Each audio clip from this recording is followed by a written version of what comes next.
armies that fought the Great War dug into positions which they were to occupy more or less unchanged for the next 4 years. Only the trenches gave the soldier safety from the slaughter taking place in no man's land. New weapons had emerged on the battlefield: the airplane, the rapid-fire machine gun, mustard gas, the tank, weapons that turned an infantry charge into an act of mass suicide. The American doughboys who left to join the war in Europe in 1917 departed with great fanfare and a final plea from family and sweethearts: don't try and win any medals. Just come home.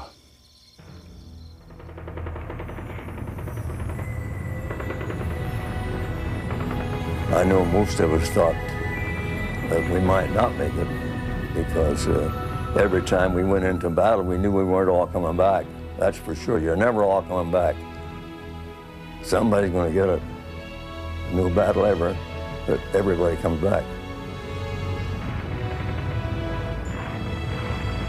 You adopt an attitude, a fatalistic attitude of you don't know whether you're going to be here tomorrow or not. And so you live for today. As a matter of fact, before we'd win a battle, we'd always take our billfolds, all the officers, we'd give them to the captain's headquarters, and they said, well, if I don't come back, send it home. And it was just a matter of fact thing, finally. Part of life, you accepted it.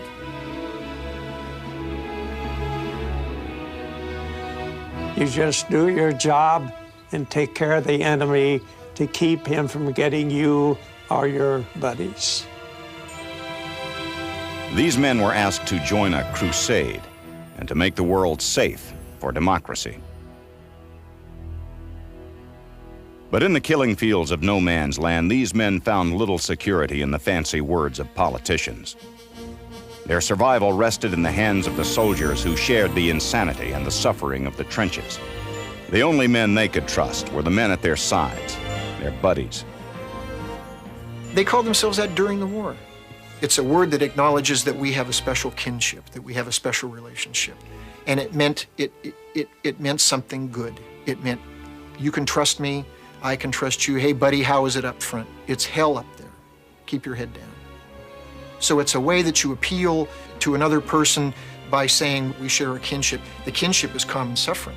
The kinship is common sacrifice. The kinship is that we're both wet and we're both miserable and we've had diarrhea for 4 days and we've been living on canned tomatoes or a can of pumpkin for as long as we can remember. And even though you don't know me and I don't know you, we're in this thing together. That's what it's all about. Men trapped in combat couldn't waste time pondering the international feud that they had been sent to settle. Before the war, two great empires, Germany and Austria-Hungary, dominated the continent of Europe. Within their borders, many small territories struggled for independence. In June 1914, Archduke Franz Ferdinand, heir to the throne of Austria, was visiting Sarajevo in tiny Bosnia. In a show of defiance, a Serbian nationalist assassinated the Archduke. Francis Joseph, the Emperor of Austria, wanted to avenge this supreme insult by the Serbians. His government announced, "The Serbians must learn to fear us again." Germany's Kaiser Wilhelm impulsively pledged his support for Austria's desire to punish Serbia. But Tsar Nicholas II of Russia declared that his army would mobilize and defend the Serbians. The Austrians ignored the Tsar's warning and declared war on Serbia on July 28th. Unsure of what to make of all the saber-rattling to the east, France mobilized her army. The German Kaiser, fearing that the French would side with the Russians, ordered his army to attack France. Belgium, a neutral country, stood between the German army and France. On August 4th, 1914, the Kaiser's troops marched across the Belgian frontier. The French and Belgian armies nearly collapsed in the face of the rapid German advance. The British, who had promised to defend Belgium, declared war on Germany. The Great War had begun.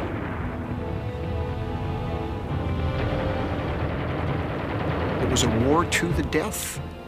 The government saw it that way, the people saw it that way. We must prevail. A war that had been set forth in terms of freeing little Belgium and saving France and stopping the bloody Hun had turned into a battle to the death. By September 1914, the French and British halted the German divisions just outside Paris. Both armies dug into defensive trenches that extended from the English Channel all the way to Switzerland. The fighting continued. In 1916, on the first day of the Battle of the Somme, the British Army suffered nearly 57,000 casualties. Europe was losing an entire generation. The United States was not yet in the war. President Woodrow Wilson's plea for Americans to remain neutral in thought as well as deed did little to stop the rising war spirit. Magazines would carry once in a while pictures, wonderful pictures drawn by artists of the action on the Western Front. And you show the dashing cavalrymen or the beautiful white and black horses chasing the enemy with their sabers flashing in the sun. And this all had a terrific impact on me. And I saw myself on one of those horses chasing after the dirty Huns. The military and the militarized governments of wartime Europe had a system set up so that the real truth wouldn't come out. Reporters or journalists were rigorously censored. You had to be approved, you had to be of the right philosophical outlook, and certainly the copy that you produced had to meet official expectation, or you didn't go and you didn't publish. David Lloyd George, the British Prime Minister in the second half of the war, said, if the people really knew, the war would be stopped tomorrow. The vast ocean that once isolated America from Europe's problems brought her closer to war. On May 7, 1915, a German submarine sank the British passenger liner Lusitania. 1,200 civilians died, including 128 Americans. The attacks continued, and by 1917, the Americans had had enough. The final step to war came after the discovery of a secret German telegram encouraging the Mexican army to invade Texas. On April 2nd, Wilson went before a joint session of Congress and asked for a declaration of war. On April 6th, Congress voted to honor the president's wish. Men rushed to enlist, anxious not to miss out on what looked to be a great adventure. What else were they supposed to go on? I mean, what reality check could they have had? The news wasn't coming out of Europe, and when the president said our national interests are at stake, made a moral crusade out of it, men are going to come forward for all sorts of reasons. Youthful enthusiasm, the encouragement of family and to carry on family military traditions that may date back to the Revolutionary War, a sense of boredom, no prospects. In some cases, they were kids working on farms, they were working on railroads, they were working in machine shops, and a recruiter showed up and said, boys, the country needs you, and off they went.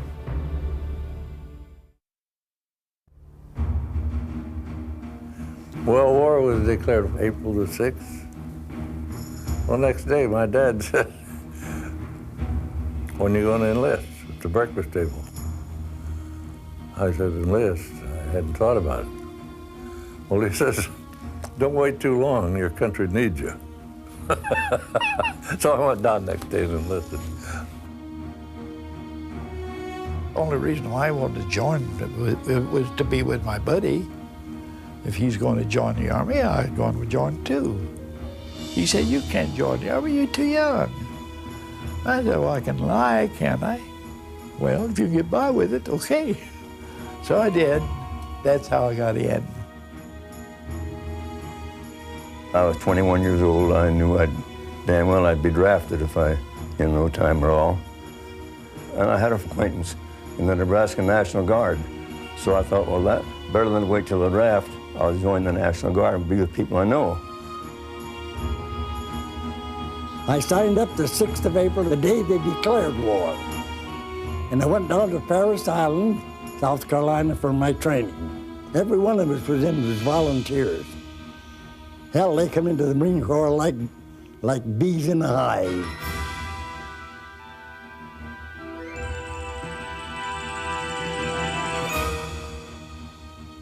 When the country said, we need you, we need your services, they went. They were a generation who were raised to believe that they had some obligation to this country, that they had some obligation to their community, that they had an obligation to their family, and all of that came before an obligation to self-gratification or self-protection even. The country, the community, their family said, we need you, they went. We were a clean, innocent bunch of kids, and we had to be trained completely. We knew nothing about warfare. I was sent to Camp Houston in San Antonio, Texas.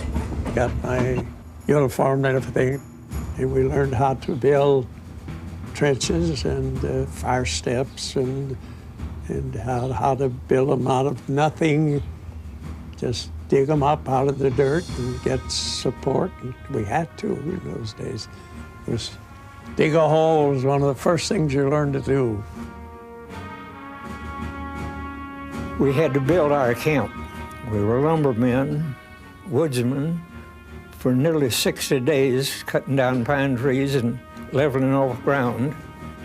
And the 30th Division, 30,000 troops made a camp out of it in 2 months. Then we started drilling. In training there, me and a fellow from Raleigh, North Carolina, tied up for the honors of the best shot in the company. Now, the fellows from Texas and Oklahoma, these cowboys, said, when you get in on the range, we'll show you how to shoot, because we cut our teeth on the 30-30. Well, my 2 sighting in shots were bullseyes. I got 9 bullseyes and a 4. And when they got done, them fellows from Texas said to me, how the hell did you do all that shooting? I said, I done what the instructor told me to do. And from then on, I used that method he told me, and it's real good. They give us that training, how to throw a man, grab a man, and how to throw him over and punch him and all. We went all through that stuff. Have your rifle, how you take the butt of the gun and hit him and come back with the other one with your bayonet on the end of your gun. You'd stab your person with it and put us on the firing line. I couldn't hit the side of a barn door. Every time I'd shoot, they'd say, ricochet, boo. Wilson promised the French and the British that the new American Army would be ready to join them in a large-scale offensive in the spring of 1918. There wasn't much time to turn these raw recruits into combat-ready soldiers. They had much to learn about the style of warfare raging in Europe, how to survive poison gas and rapid-fire machine guns. They were given enough time to learn only the basics of modern soldiering.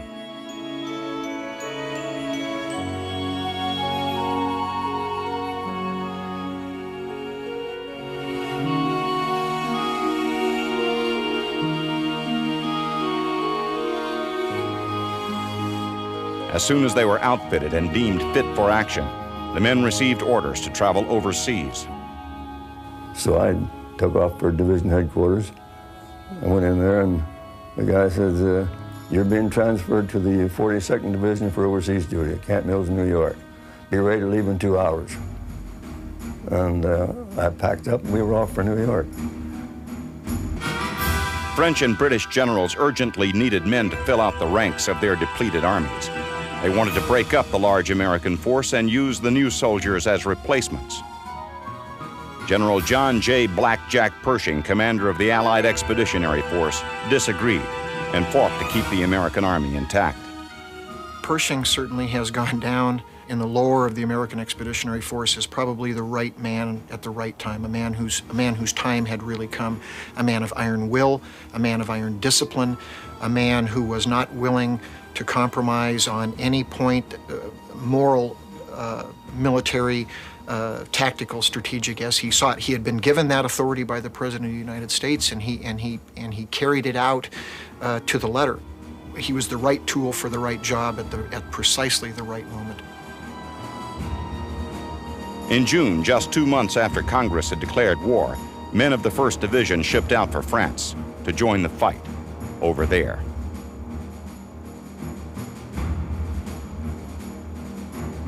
Over there, over there. Oh, the Yanks are coming. The Yanks are coming. The Yanks are coming over there. And we won't be home till it's over there. That ends up like that.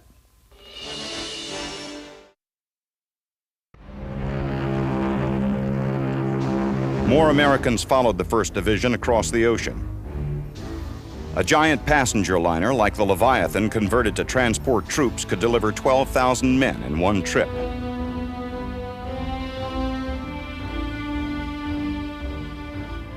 Took us 14 days to cross in a 13-ship convoy. Didn't lose any, we got across okay. I was in France 30 days after I enlisted here. I was 3,000 miles from home in 30 days. By December 1917, 176,000 American troops were in France. More arrived every day, but as yet no large groups had met the enemy in combat. General Pershing later wrote, "Each one of us silently wished that our army might have been more nearly ready to fulfill the mission that loomed so large before us." The British and French welcomed their new ally with enthusiasm and a nickname. The donut-shaped buttons on their jackets may have inspired the new name, Doughboy. The funny thing was that when the Americans joined the war, they were nicknamed Sammies by the Allies. The British decided that a good nickname for the Americans would be Sammies, from Uncle Sam. And they just hated it. They absolutely loathed the nickname. Now, Doughboy doesn't seem to be any more complimentary than a Sammy does, and yet they didn't take offense at it. And in fact, because of what it came to mean, which was a frontline combat experienced American soldier, it had a positive connotation to it. For the Europeans weary from 3 years of war, the arrival of thousands of eager doughboys, trained or not, boosted their morale.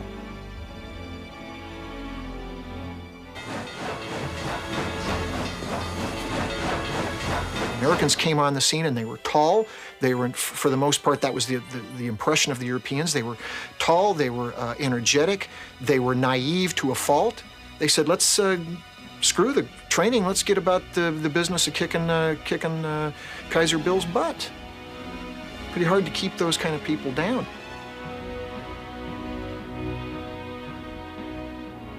As the cheers and fanfare of welcome parades faded, so too did the doughboys' naive notion of the great adventure.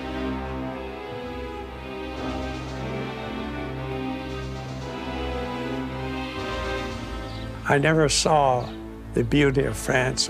All the towns we went through were devastated. There were just huts, standing bare walls. All the fields were shot up. The forests we went through were mostly just bare trunks towering into the sky with all the leaves shot off, most of the branches shot off. And so to us, France was a completely devastated country. Anxious to try their hand at combat, the doughboys were disappointed to learn that they were going to the battlefield, not to fight, but to train. The men, in Pershing's words, needed to become acclimated to the atmosphere of war. We would be sent up to the line as observers, and we would go along with the British or the French, whichever we were assigned to, and we would watch them.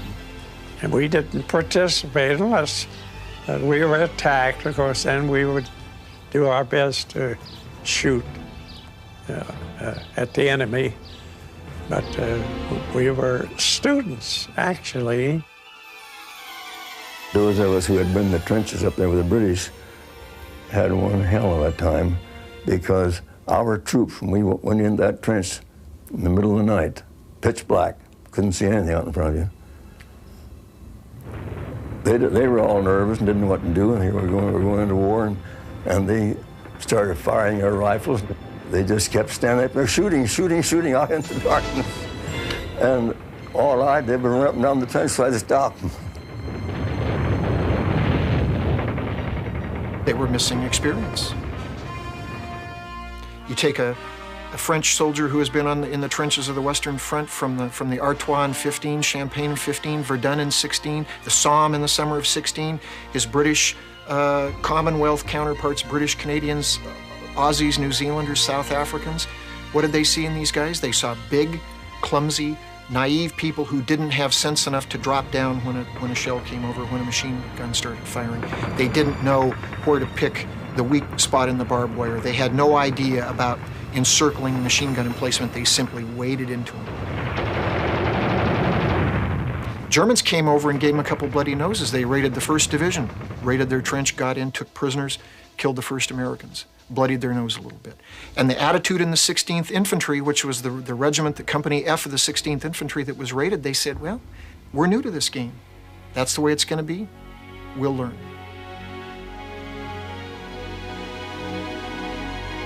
Humbled by the German raid, the Americans spent the winter of 1917 and early spring of 18 getting better at the deadly art of trench fighting. What the Doughboys learned from their patient teachers might save not just their lives, but also the reputation of their commander. General Pershing had faith in his soldiers. He had fought hard to convince the Allied leaders that the Americans should fight together in their own sectors along the front. Pershing was taking a great risk. If his men, still unproved in combat, could not stop a German assault, Paris could be captured, and the war would end in disaster. In the spring of 1918, the Germans launched 3 new major offensives to try and end the war before Americans had arrived in overwhelming numbers. The first was on March 21st on the Somme, drove the British back 25 miles, took back all the gains that they had achieved through the fighting in 1916. They launched their next one in April on the Chemin des Dames, again drove the British and French back. And then in May, they launched an offensive up in Flanders. The Americans were rushed up in trucks, and the infantrymen always said, in this man's army you march, and when they run you up in the trucks, it's going to be bad. The American 1st Division halted the German thrust in their sector at the town of Cantigny, the first clear-cut American victory of the war. Further to the west, the U.S. 2nd Division, including a brigade of Marines, fought to recapture Belleau Wood. Belleau Wood's, you couldn't reach that on anybody because they were in there with a lot of Germans and had machine guns that we didn't have.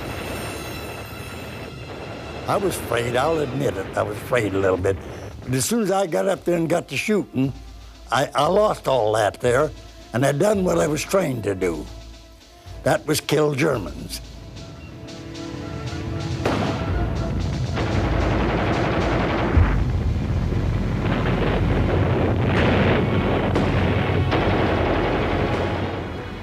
You only see what's right in front of you. That's all you're interested in, is right in front of you. This down here that's making the noise, not that you hear some of it, but this is what here's your danger point, right straight in front of you. That's where you watching. And if them fellas are somebody's moving out there, you knock hell out of him. We were all mixed up together out there, but they were behind us and in front of us and all around. You couldn't just go out there and say, this is a line, and that's it. I don't care what others say about it. That was the nastiest way to fight a war there could be.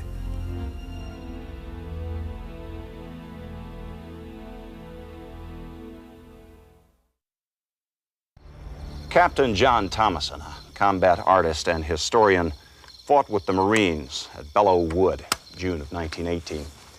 Of that battle, he wrote, "Day and night for nearly a month, men fought in its corpse-choked thickets, killing with bayonet and bomb and machine gun. It was gassed and shelled and shot into the semblance of nothing earthly, pockmarked with shell craters and shallow dugouts. Finally, it was taken."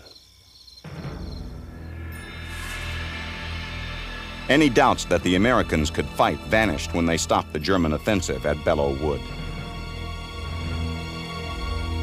The Marines and the men of the 2nd Division fought furiously, so furiously that the Germans even gave the Marines a new nickname, Devil Dogs.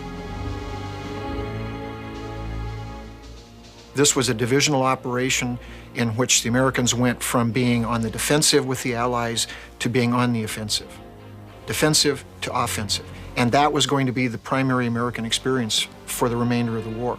And as any good infantryman knows, what happens to you when you're down in a trench firing at people attacking you is different, is a whole different experience than when you're the one who's got to climb out of the hole dug in protective Mother Earth and advance in full view of the enemy who's waiting for you and knows you're coming.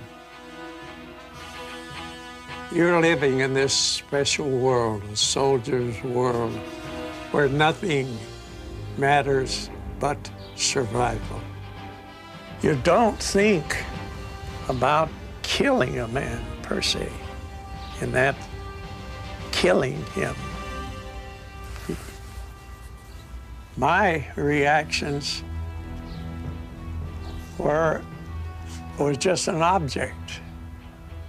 There was a dark object out there right in front of me, and I had to pump 2 or 3 shots into it, which I did because I didn't think that I couldn't stop and think I might be killing some father or son. You can't think about those things.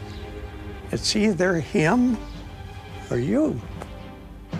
But this time I was a man. I wasn't a kid anymore. You grow up overnight. Nothing compared with getting an order to go over the top. If you know you're going over in the morning, you sleep fitfully, because you know that this could be your last night on Earth as a mortal. You really feel that way. You really think, maybe this is my time. Our engineers had dug some steps up the front of out of the trenches, and there I stood at the bottom of those steps. A 22-year-old punk kid with a platoon of men behind me, waiting to go out of that trench, not knowing what to expect, knowing that I was responsible for that whole troop of men behind me. And that's scary, and your own life along with it. These people had formed a bond between themselves. If I let the group down, if I let my friends down, then I expose them to greater risk. It's the feeling that we're here, we're in this thing together, and if we're fighting for anything, it's not to make the world safe for democracy, it's not for the Statue of Liberty, because those are intangibles when you're crouching in a muddy trench with shells bursting overhead. So what are you there for? In the end, you're fighting for each other. You're fighting for your own survival and for the survival of your friends. Survival depended on teamwork. Before the infantrymen began an attack from their trenches, the artillerymen would open fire on the enemy barbed wire and machine gun nests. We didn't run across no man's land. We followed a rolling barrage. If I walked too fast, I'd walk into our own barrage. If I walked too slow, the Germans would pop up after the barrage lifted. And I didn't even have a gun in my hand. I had my watch in one hand and my compass in the other as I walked across no man's land with my troops behind me. The reason we had a compass, the artillery was set up so that certain guns would shoot in one spot, and they'd shoot a path through the German barbed wire. That was what the compass was for, to find that. We had to know where that was. Each gun would have a section on the map marked off on the German trench. They were to start and just go back and forth and tear that trench up as much as possible. When our men were going over the top, we would put the guns to fire in no man's land between them and the trench. We would raise it about 20 feet and sweep back and forth and raise it about 20. And the infantry would try to follow just as close as they could and get to that German trench just as we left to commenced shooting back of it to keep them sending reinforcements in. But even the heaviest barrage couldn't knock out every German gun. I was machine gunned once through the side, right between, clean as a whistle, between two ribs, and took off a chunk off my thumb, chunk out of this finger, and the top of that finger off, and knocked my rifle just out of my hand as clean as a whistle.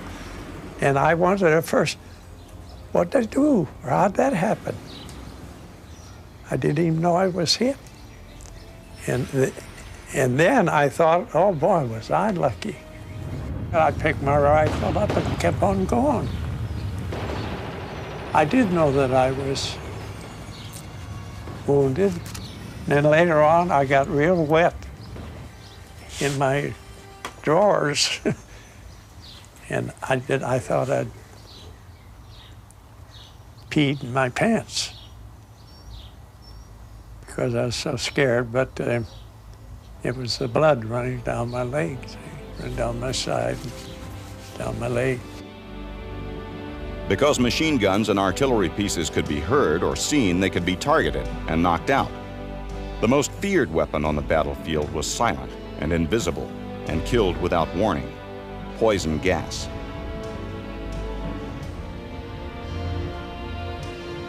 The first gas used in combat was tear gas, an irritant to the eyes and lungs. More deadly inhalants like chlorine and phosgene caused the lungs to fill with fluid. The victim choked and drowned.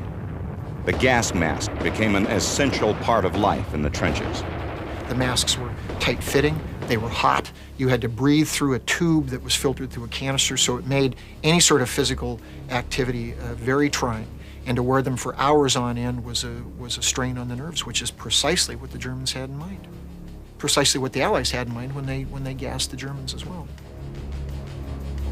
Chemists developed a new gas that could kill a soldier even if he was wearing a mask. Known as vesicant, this new gas seeped through clothing and burned and blistered the skin. The doughboys knew it by the taste it left on the tongue: mustard gas. It hung about in low places. It hung about in wet places. So you would come by hours after the gas vapors had dissipated in the air, and it was still permeated in the ground, or it settled into shell holes, or it settled into low areas. And if you took refuge there, or squatted down in one to relieve yourself, or went there to refill your canteen, you got burned with mustard gas.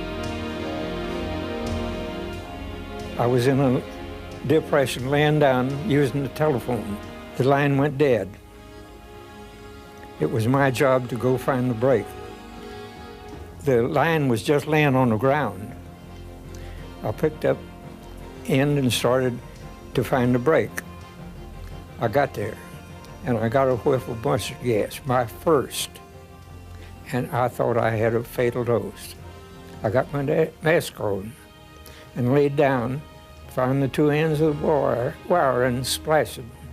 I hoped I would not die out there by myself.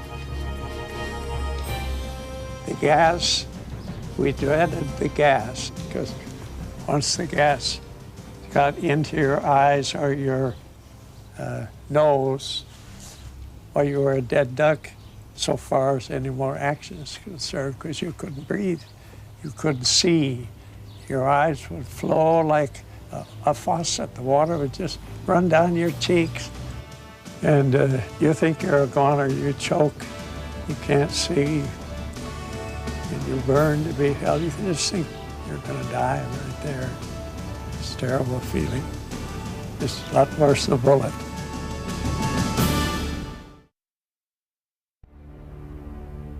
On September 12, 1918, the American Expeditionary Force, the largest U.S. Army since the Civil War, finally launched its first offensive. 500,000 doughboys went into action.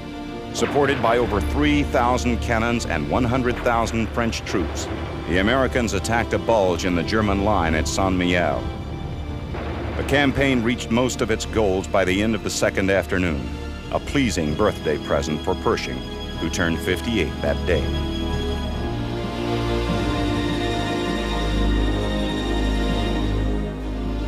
The Allies' first offensive was a success partly because the Americans enjoyed total air superiority. The fledgling air service had amassed nearly 1,000 aircraft to support the Allied attack. It was the largest concentration of combat aircraft ever assembled. The American flyers claimed a total of 781 enemy planes and 73 balloons destroyed. There were 71 officially recognized American aces.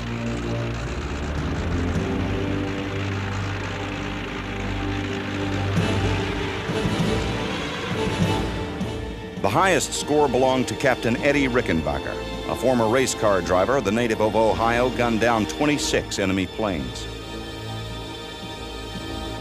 He earned the title Ace of Aces, the Distinguished Flying Cross, and the Medal of Honor.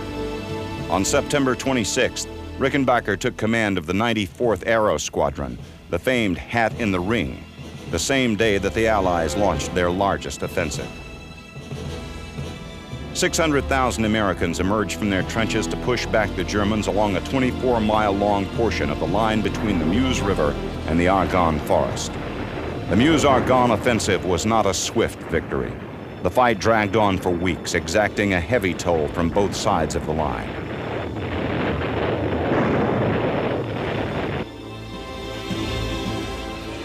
The Allied armies moved across France and regained territory held by the Germans for nearly 4 years.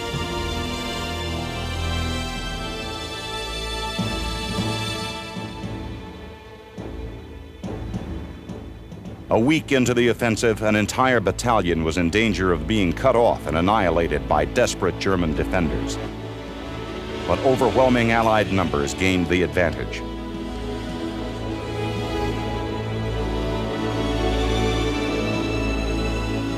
The German army had begun its long retreat. Prisoners numbered in the tens of thousands. By late October, rumors of an armistice, an end to the war, spread through the trenches. We had rumors going about a week ahead of time that the war was going to end. Everybody was being real conservative at that time there, boy. They didn't want to get bumped off at the tail end of the war, but a lot of them got it.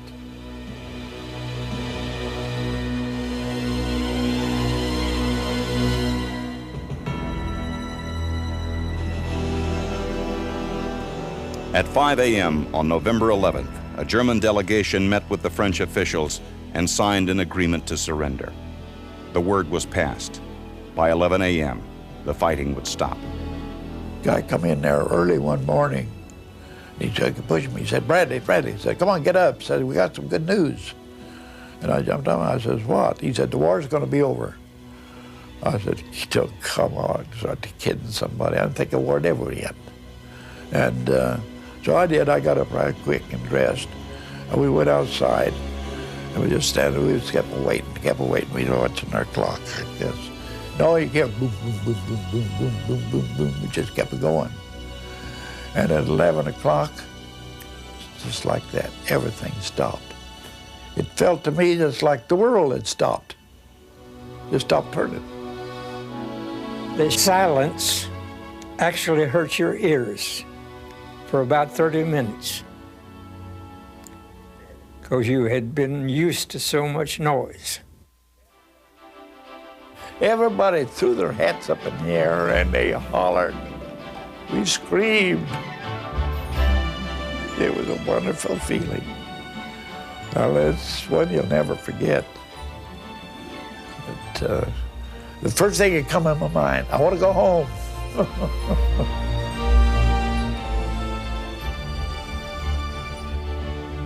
At last, all was quiet on the Western Front. Pershing's Doughboys had fulfilled the mission that had loomed so large before them.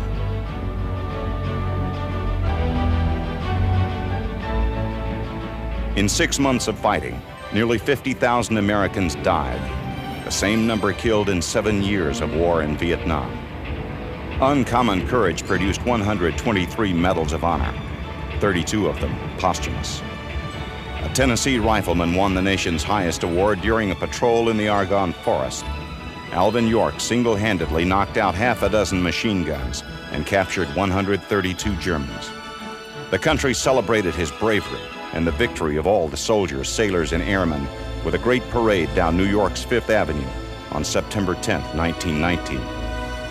The American president traveled to France, to Versailles, to help decide the terms of the treaty. For 6 months, Wilson tried to convince the Allied leaders to use the treaty as a way to create a peaceful world. The other diplomats only wanted to punish the Germans and, in the end, fueled greater hatred and resentment between the countries. The Doughboys had to ask, what was it all about? They returned with a great sense of disillusionment about what their personal sacrifice had been for. Wilson had said, to make the world safe for democracy. John Dos Passos, post-war, who had served in the service of supply, said, we've made the world safe for hypocrisy. War is stupid. So I don't see the point in going out and killing a lot of your people to prove a point when you could just as well sit down and reasonably discuss it and give and take a little and come to an agreement. I'm against wars. Guys who faced the enemy machine guns and went over the top came to a realization that their life was on the line. Their life was on the anvil of war, and the question that each one of them had to face was, is my young death going to make a difference? For the man who sat in a muddy hole in the ground and listened to the barrage go over and listened to the machine guns roaring above his head, he could look around him and see that there were plenty of young men who had given their lives, and they had no expectation that the world would be one whit a better place to live in. And I think when a man arrives at that point, it changes him for the rest of his life. He realizes that his life has been a currency that someone was willing to spend in a good cause, but perhaps cheaply. I thought to myself, well, I believe what I should do is start telling these young people what war is really like. And I told them that Sherman said, war is hell. That's in the Civil War. And I said, he was exactly right. It is that. It's hell on earth.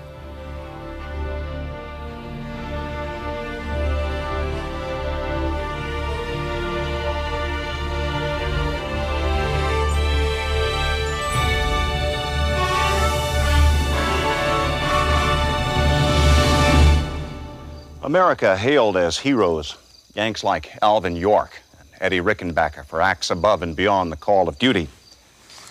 The country took to its heart the Lost Battalion and New York's Fighting 69th. Even a carrier pigeon that had lost a leg and an eye to deliver a message entered the folklore of the Great War. But those men who returned with medals weren't driven to bravery on the battlefield by fame and fortune. These heroes overcame their own fears, not for selfish reasons, but to save the lives of their buddies, the men at their side, who they believed would have done the same for them.